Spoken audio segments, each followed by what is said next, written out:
Zote mimi napenda kuwa mkweli sana. Na sengine nafikiri mdomo wangu sengine unaweza kaniponza.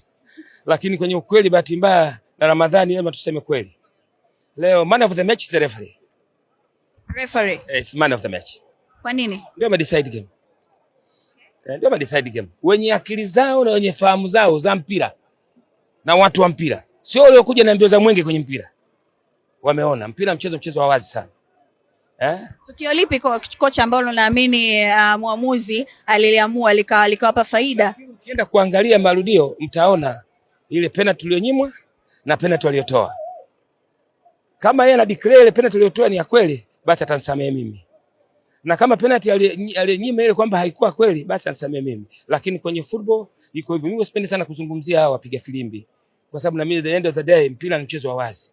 Lakini yote kwa yote nimshukuru Mwenyezi Mungu, alhamdulillah, mechi imekwisha salama, tumepoteza, tunajipanga na mchezo mwingine, lakini naomba watu waangalie, kuna sisi binadamu, nobody is perfect, hakuna mkamilifu. Kwa hiyo makosa ya binadamu yapo. Watu hakika wa makosa, lakini mtu anafanya makusudi, anafanya the same kosa huko, analiamua hivi, anaamua hivi. Kwa kweli sisi tunapata taabu sana.